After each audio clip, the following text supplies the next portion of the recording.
తక్కువ యూరియా వాడి సాగు ఖర్చు తగ్గించుకోవడం వల్ల నేలతల్లి ఆరోగ్యాన్ని కాపాడుకోవచ్చని మంత్రి పొన్నం ప్రభాకర్ అన్నారు. కరీంనగర్ జిల్లా చిగురుమామిడి మండల కేంద్రంలోని రైతు వేదికలో నిర్వహించిన రైతు ముంగిట్లో శాస్త్రవేత్తల కార్యక్రమంలో మంత్రి పాల్గొన్నారు. ఈ సందర్భంగా మాట్లాడుతూ రైతుల వద్దకే శాస్త్రవేత్తలు వెళ్లి అధిక దిగుబడి పొందడానికి అవసరమైన వంగడాలు, అధునాతన యంత్రాలు, అవసరమైన ఎరువులపై అవగాహన కల్పిస్తున్నారని పేర్కొన్నారు. సేంద్రియ ఎరువులు వాడటం వల్ల అనేక ప్రయోజనాలు ఉన్నాయని తెలిపారు. నూతనమైనటువంటి వ్యవసాయక మార్పును విధానాన్ని, యాంత్రీకరణను, వంగడాలను, విత్తనాలను రకరకాలుగా నిరంతర పరిశోధన చేస్తూ మనకు ఇలా వ్యవసాయ విశ్వవిద్యాలయం ద్వారా రైతాంగానికి అనేక పరోక్ష సేవలు అందుతా ఉన్నాయి.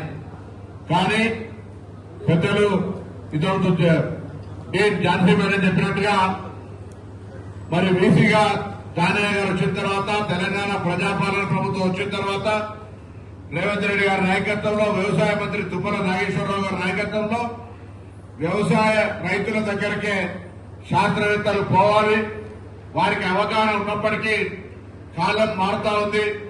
మారుతున్న కాలం అనుగుణంగా విత్తనాల రకాలు కావచ్చు, లేదా వ్యవసాయ విధానం కావచ్చు, లేదా యాంత్రీకరణను జోడించి దిగుబడి ఎక్కువ తెచ్చుకునేటువంటి అంశం కావచ్చు, ఈ విధంగా వాళ్ళు బోధించేటువంటి విద్యార్థులకు బోధించే అంశాన్ని, తదుపరి పరిశోధన చేసినటువంటి అంశాన్ని ఈరోజు క్షేత్రస్థాయిలో రైతుల దగ్గరికి వచ్చి అవగాహన కల్పించే ఒక మంచి కార్యక్రమం చేస్తున్నారు. నేను వ్యవసాయ విశ్వవిద్యాలయ సిబ్బంది అందరికీ కూడా అభినందనలు, వ్యవసాయ శాఖ అధికారులకు కూడా అభినందనలు తెలియజేస్తా ఉన్నా.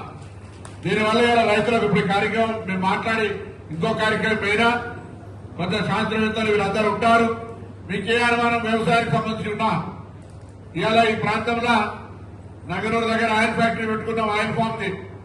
ఆయిల్ ఫామ్ ఏమని అడుగుతా ఉన్నాం. లేదా పంటల మార్పిడి కింద అధిక దిగుబడి తెచ్చుకొని వాణిజ్య పంటలు వేసుకోమని చెప్తా ఉన్నారు. లేదా మొత్తానికి ఏ విధంగా అయినా రైతులు ఏ విధంగా లాభపడతారు, రసాయన ఎరువులను ఏ విధంగా తగ్గించి వాడాలి, తద్వారా ఆరోగ్యాలు ఏ విధంగా చెడిపోకుండా ఇలా అబద్ధం ఊరంతా తిరిగేసే వరకు మంచి దర్వాజా కూడా దాటి బయట పోతుంట. మనం మంచి చెప్తే అంత తొందరగా వినబడది. పెద్ద మనిషి ఏమని అబద్ధం ఊరంతా తిరిగేస్తుంది, మంచి దర్వాజకి బయటకు వెళ్ళదు. కాబట్టి ఆ శాస్త్రవేత్తలు చెప్పే మంచిని దయచేసి ఇతర రైతులతో పంచుకోండి, సలహాలు సూచనలు వినండి, ముఖ్యమైన అనుమానాలను అడగండి. ఈ ప్రభుత్వం రైతుల దగ్గరికి శాస్త్రవేత్తలు తీసుకుని వస్తా ఉంది. వాళ్ళొక షెడ్యూల్ ఉంది. ఆ షెడ్యూల్ ను పత్రికల ద్వారా వివరంగా చెప్పే ప్రయత్నం చేయండి. రైతులందరూ